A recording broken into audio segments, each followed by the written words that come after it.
Hey, boxing gyms. I'm telling you, look at boxing gyms. That's my dude right there, man. He's phenomenal.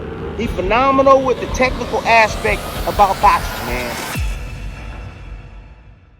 Ryan Garcia put on a domineering performance to win his first title against the Mario Barrios, who had very little answers. Let's not waste time and jump right in. Garcia initiated exchanges mostly through the use of lead hand probes and hand feints. These served a manifold purpose: initiation that forces a false signal designed to force Barrios into a decision and change his defensive obligation. Sometimes they would force a change in Barrios' guard positioning, dropping his rear hand and forcing a single shield,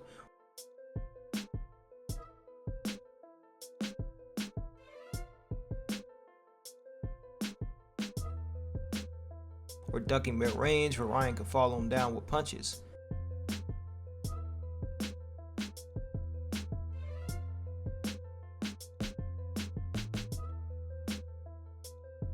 Sometimes they would serve as a blinder, keeping Barrios from seeing punches and reacting in time. Sometimes they would make Barrios leave range in a straight line where Ryan could follow him out with offense. Point being, Garcia was first in exchanges from very early on by initiating the exchange engine with probes and feints that forced Barrios to respond and let Garcia lead the dance. Adding to this, Garcia used distance and took advantage of Barrios' often lackadaisical footwork, cutting off the ring through the usage of lateral traps, shuffles, gathering feet, walking into range with or without crosswalking, all capitalized on by Ryan leaving equal positioning and forcing Barrios to pick up his feet and initiating the exchange while Barrios is not in position to defend himself or just as the stance becomes set.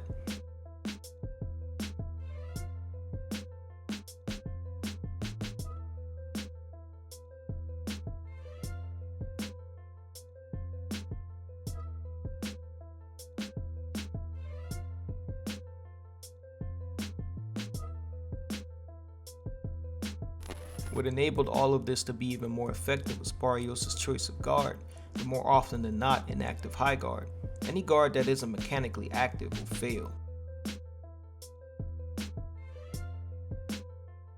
And even when it was active, he was stationary.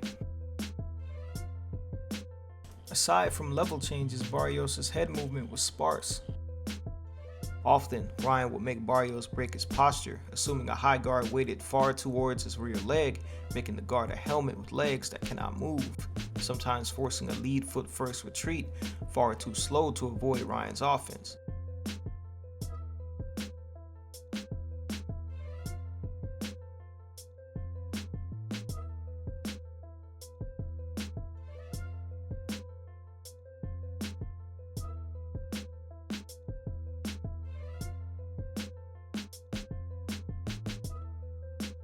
Altogether, leaving him a sitting duck in a matchup the inactive high guard simply isn't built to deal with. Blistering hand speed, arguably Ryan's greatest talent.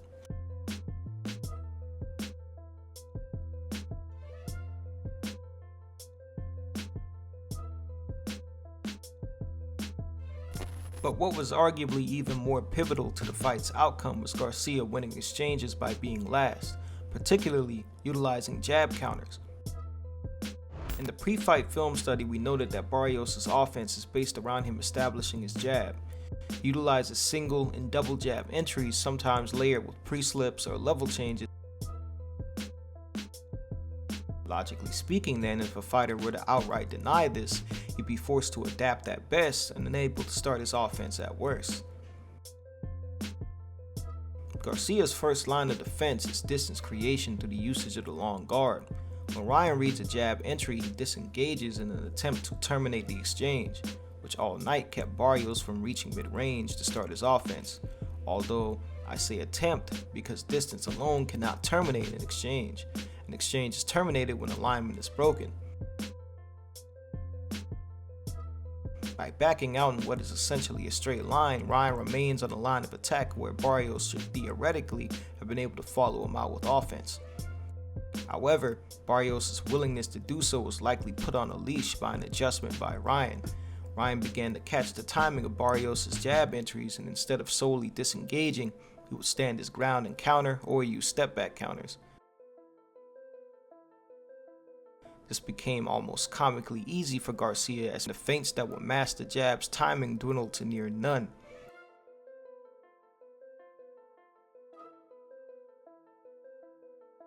Even when Barrios attempted to use more feints, without having conditioned Ryan to expect any type of changeup or power shots after the single or double jab entry, Garcia had not been given a reason to treat Barrios' feints with any urgency. Instead, he simply waited the feints out until Barrios committed to his usual entry and then countered it. The result of all of this is that Barrios' offense was basically neutered, and even late into the fight, when Rize would demand that Barrios pick up the pace to have any chance at winning, would show him becoming tentative and fearful of what may have seemed to him to be inevitable and powerful counterpunches, or another swing and miss at best. Though in truth, it was a failure in ring IQ to not be able to adapt to what Ryan was showing.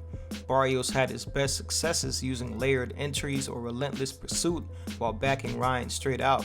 By the ropes approach, Ryan's distance-first defensive system breaks at a fundamental level and forces him into his less refined, and more dangerous habits such as ducking mid-range or the infamous scary shell.